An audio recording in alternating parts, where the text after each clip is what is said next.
waktunya di pagi-pagi seperti ini ya. Tidak apa-apa, malah senang loh kita kan ngobrol.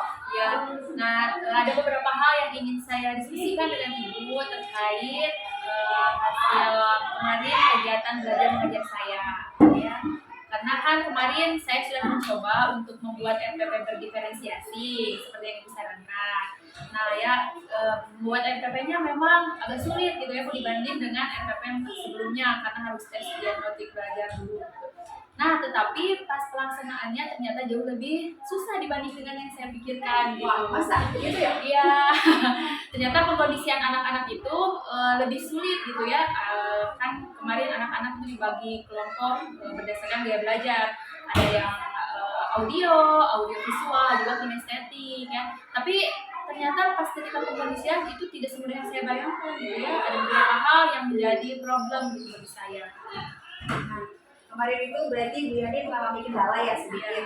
Nah, itu yang sudah Bu Yani lakukan tuh seperti apa kemarin untuk memecahkan permasalahan tersebut sehingga pembelajaran jadi kondusif gitu? Ya, kemarin kita coba untuk memisahkan kelompoknya gitu ya agak jauh gitu agar tidak mengganggu antara satu kelompok dengan kelompok yang lainnya. Tetapi tuh kadang-kadang si anak teh ketika saya sudah diagnostik nih hasil belajarnya, dia masuknya audiovisual gitu ya. Nah, tapi tiba-tiba ketika ada teman kelompok yang lainnya padahal jaraknya jauh gitu ya, ada teman kelompoknya yang kinestetik gitu ya, dia pengen ikutan praktek gitu. Ternyata itu ya pengkondisian belajarnya agak lumayan sulit karena setiap kelompok memiliki materinya sama, cuma penyampaiannya berbeda. Itu yang menjadi kendala di saya. Terus kemarin ketika anak terjadi hal tersebut, apalagi dilakukan oleh Bu Yani? Saya mencoba mengkondisikan kembali ya anak-anak yang mau ikut ke kelompok lain, saya coba tarik lagi kembali ke kelompok sebelumnya gitu ya untuk bisa menyelesaikan materi mereka menurut kelompoknya masing-masing. Namun kayaknya Bu untuk yang selanjutnya saya akan melakukan tes ulang gitu gaya belajar mereka gitu. Dan kemarin saya pakainya tes online gitu ya lewat Aku Belajar dari gitu. Nah saya akan mencoba lagi gitu untuk mendiagnostik hasil belajar mereka, gaya belajar mereka gitu. Takutnya kemarin mereka asal klik gitu ya, tahu-tahunya hasilnya berbeda gitu sama kepribadian gaya belajar mereka gitu. Jadi saya akan melakukan tes diagnostik kembali gitu terhadap semua anak-anak gitu. Dalam bentuk apa kira-kira yang melakukan tes diagnostiknya? Kan kemarin pakai online ya. Nanti Bu Yani mau pakai apa itu? Saya pakai online kembali, cuma kemarin saya tidak dampingi satu persatu ya. Saya cuma kasih instruksi kepada anak-anak, nanti kamu coba ya isi gitu ya, baca dulu kemudian isi. Tapi namanya anak-anak takutnya asal klik gitu ya tanpa dibaca terlebih dahulu. Mungkin nanti saya akan dampingi secara individu maupun kelompok ya untuk menyelesaikan tesnya secara berurutan ya agar gaya belajar mereka ketahuan nih ya apakah dia betul audiovisual atau nanti bisa-bisa kinestetik. Tapi kemarin di luar pembelajaran yang diharapkan di RPP yang Bu Yani buat sudah tercapai apa enggak ya? Itu tercapai, tapi menurut saya tercapainya tidak 100% kalau persentase gitu ya 80%. Karena ternyata ketika mereka mengerjakan LJK itu hanya sebagian anak yang mengerjakan ya anak-anaknya ya begitu saja yang mengerjakan, yang lainnya sibuk nonton video, tapi yang lainnya belajar gitu ya misi. Kemudian yang praktik ada yang kinestetik itu kan praktek.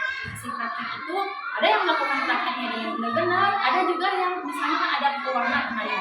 Nah si pewarnanya malah dicoret-coret ke teman-temannya gitu ya dan itu seperti itu. Ada juga yang ragu-ragu itu ditetesin jangan gitu ya atau dicampur jangan. Rame ya pokoknya rame. Ya rame rame dan hasil belajarnya menurut saya belum optimal sesuai dengan yang diharapkan. Mungkin nanti yang ingin dikembangkan oleh Bu Yani seperti apa nanti agar lebih baik lagi nanti kegiatan belajarnya tuh? Yang akan saya kembangkan yang pertama selain yang tadi melakukan tes diagnostik kembali, saya juga akan meminta saran kepada guru-guru yang lain gitu ya terkait kepribadian anak gitu ya. Karena kan guru kan saya guru kelas 5, otomatis akan minta saran kepada guru-guru wali kelas yang sebelumnya ya seperti Bu Fitri kelas 4, kemudian Bu umur kelas 3 gitu ya, anak-anak kan lebih tahu tentang kepribadiannya. Kemudian saya akan mencoba mengembangkan media belajar ya, barangkali audio visual ya, yang audio visual anak-anak saya memberikan videonya yang kurang tepat mungkin ya, atau yang auditori misalnya saya memberikan audionya mungkin penekanannya kurang jelas, sehingga untuk anak-anak auditori mendengarnya mereka ini itu apa gitu ya, kurang penekanan sehingga mereka kurang dapat menerima materi dengan baik. Tapi selama kondisi belajar kemarin, menurut Bu Yani kemarin udah senang gak sih tuh anak-anak? Ya udah senang Bu, karena lebih beragam dibandingkan dengan pembelajaran seperti biasanya. Kalau biasanya kan kalau semua anak praktek ya praktek gitu ya. Kalau saya misalnya ceramah atau diskusi semuanya sama. Tapi kemarin lebih menyenangkan karena anak-anak belajar sesuai dengan gaya belajarnya masing-masing. Oh gitu. Berarti sudah ada peningkatan ya di bidang semangatnya Ya. gitu. Kemudian kalau misalkan itu Bu Yani gimana tuh melihat ketika praktek atau kelompoknya, apakah dari sisi kolaborasinya, maksudnya kerjasamanya seperti apa tuh? Nah untuk kerjasamanya, menurut saya dilihat kemarin anak-anak itu kurang kerjasama ya, dari yang seperti tadi mengisi AJK-nya dia kurang kerjasama, kemudian kemitraannya kurang ya belum puas kemitraannya. Kemudian pas diskusi hasil belajar kan setiap kelompok memaparkan hasil belajar, yang memaparkan hasil diskusi di depan kelas. Nah, ternyata anak-anak itu kurang percaya diri ya dalam menyampaikan apa yang mereka sudah pelajari ya, masih malu-malu gitu ya. Terus yang tadinya kalau di bangku ekspresif, tiba-tiba kalau di depan jadi gitu, jadi lebih pendiam, jadi pendiam, terus kurang ekspresif, kurang percaya diri. Nah, yang akan dilakukan Bu Yani gimana tuh? Biar misalkan mereka lebih percaya diri ketika presentasi di depan, kemudian kemitraannya juga lebih bagus. Kira-kira Bu Yani seperti apa gitu ya ke depannya? Kedepannya saya akan melakukan kerjasama yang lebih erat tentunya dengan baik saya dengan siswa maupun antar siswa. Kan di kelas itu Bu ada GPS ya, gerakan pungut sampah. Nah karena itu beberapa bulan kemarin ya kita ada kendala tidak berjalan dengan lancar, saya akan terapkan kembali gitu ya, digerakkan kembali supaya anak-anak itu kemitraannya jadi semakin erat gitu Melalui ya. program itu Ya, yang melalui yang kita ya betul yang kita laksanakan, tapi memang sekarang lagi mandek ya kita ya. Iya, nah itu Bu. betul betul sekali, itu jadi dapat ide juga dari Bu Yani ya, benar. Jadi supaya kemitraan anak itu ya terjaga dari program-program sekolah lainnya ya, jadi kesinambungan ya Bu Yani. Terus yang lainnya gimana buat menambah percaya dirinya mungkin? Membuat percaya dirinya. Nah kan kemarin-kemarin kalau yang misalnya ada pidato gitu ya, terus si anak teh yang berani gitu pidato teh. Nah untuk kedepannya mungkin akan diabsen sesuai dengan kalau yang udah minggu kemarin pidato atau menyampaikan apa di depan kelas, nanti giliran untuk pertemuan selanjutnya teman-temannya gitu untuk melatih percaya diri. Kemudian kalau ada misalnya yang harus diisi di kotak tulis ya, biasanya si anak tuh kan pintar aja gitu ya, si Anu gitu, enggak gitu ya, nanti mah akan dicoba untuk semua anak mencoba ke depan agar semuanya kebagian nih dia untuk berlatih percaya diri, dan mudah-mudahan itu bisa melatih mereka untuk percaya diri terhadap kemampuan mereka masing-masing. Bagus sekali Bu Yani ya. Kalau begitu ada cara-cara lain deh yang pernah Bu Yani sudah lakukan gitu, tapi mungkin bisa dilakukan kembali atau yang sudah agak berhasil beberapa anak gitu untuk menambah percaya diri, kemudian menambah kolaborasi dengan samanya, seperti apa tuh kemarin-kemarin yang sudah dilakukan oleh Bu Yani?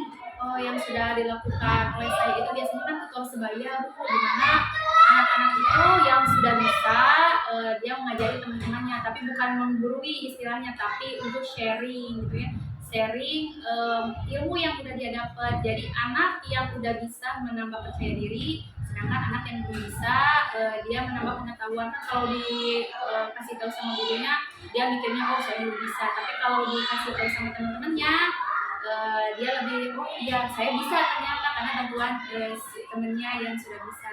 Itu melatih kerjasama juga percaya diri kepada semuanya agar si anak tidak ada yang merasa direndahkan gitu ya kalau tutor sebaya. Kemudian anak-anak menjadi yang pintar juga nggak merasa oh nilai saya takut berkurang gara-gara ngasih tahu ke teman yang lain, tidak gitu ya, tapi melatih untuk si anak kekeluargaan yang lebih baik.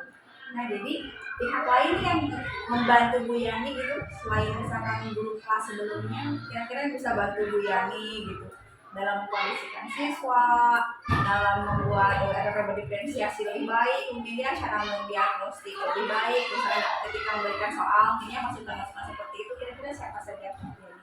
Ya, karena bagi saya kalau itu harus dukungan semua pihak gitu ya, selain guru, kepala sekolah gitu ya, guru-guru sebelumnya, kepala sekolah juga, kita harus berkontribusi bekerja sama dengan keluarga gitu ya, orang tua siswa, agar pembelajaran dapat dicapai dengan optimal gitu ya, kerjasama antar orang tua dan guru.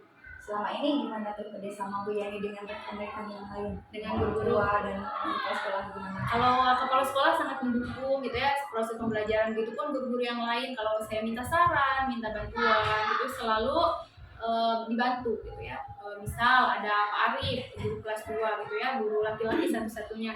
Ketika saya butuh tenaga yang lebih ekstra atau tentang kebutuhan IT karena misalnya di laptop ada problem gitu ya, dibantu oleh Pak Arif untuk memaksimalkan proses belajar mengajar saya gitu ya. Kalau fokusnya tidak jalan, Pak Arif pasti bantu.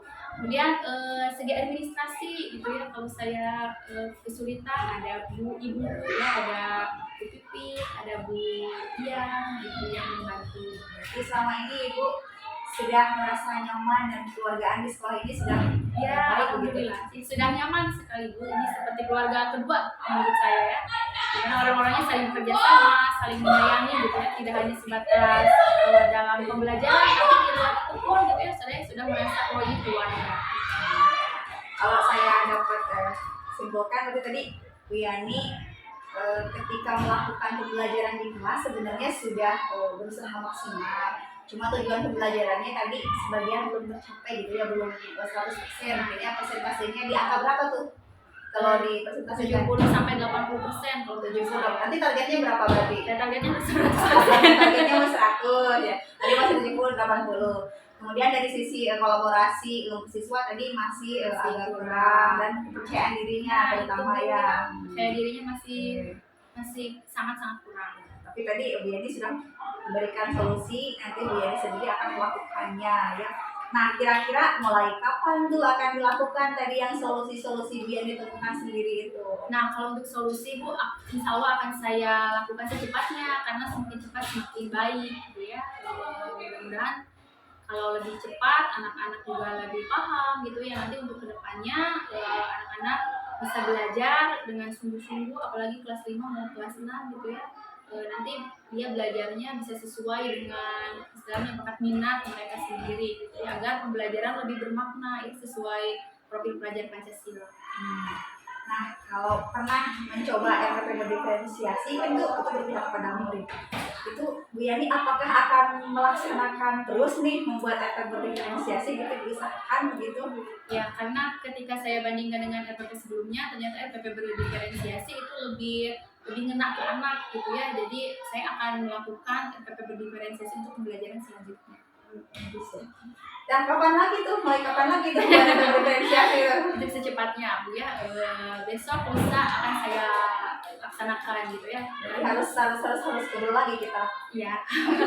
harus saling mantau gitu ya, Nah, saling gitu berikan ya. masukan. Ya harus dipantau. Karena kan saya juga butuh bimbingan gitu ya Bu, Ya, tentang RPP diferensiasi ini. Oke. Baiklah, berarti hari ini gimana tuh Bu Yani? Ada lagi yang ingin diungkapkan, dicurhatkan gitu tentang pembelajaran bermakna siswa? Karena tadi permasalahannya Bu Yani dapat sendiri dan solusinya Bu Yani dapat sendiri juga ya. Tapi ada yang ingin diucapkan atau dicurhatkan kembali nih tentang pembelajaran apa lagi? Kalau untuk pembelajaran, saya nanti akan mohon bantuan ibunya ya, mohon bantuan Bu Fitri agar membimbing saya tuh membuat media belajar Bu, terutama ya. Media belajarnya yang kadang-kadang saya mandek Bu, ini teh bagusnya gimana gitu. Saling beri masukan ya, biar banyak ide gitu. Ya, terus jadi gimana? Udah puas atau masih lagi? Sudah. Oke, kalau begitu Gimana? Udah aja. Ya udah sekian dulu Bu dari saya. Mungkin kalau nanti ada masalah lagi di jam-jam selanjutnya saya akan mencoba mendiskusikan lagi sih Oh, sama Ibu. baiklah. Jadi jangan bosan-bosan Ibu Oh, kalau tidak, saya datang lagi. tidak. Baiklah, hari ini Ibu juga mengucapkan terima kasih karena Bu Yani sudah curhat, berefleksi, ya, bahasa kerennya itu kita berefleksi dan bahkan mungkin saling berefleksi buat Ibu sendiri gitu tentang permasalahan di kelas gitu. Semoga Bu Yani lebih baik mengajarnya termasuk saya sendiri juga gitu ya. Udah, kita masuk ke kelas lagi kalau gitu. Ya, terima kasih Bu ya. Sama-sama. Belajar. Semangat belajar. ya. Selamat pagi Bu Yani. Ya, selamat pagi.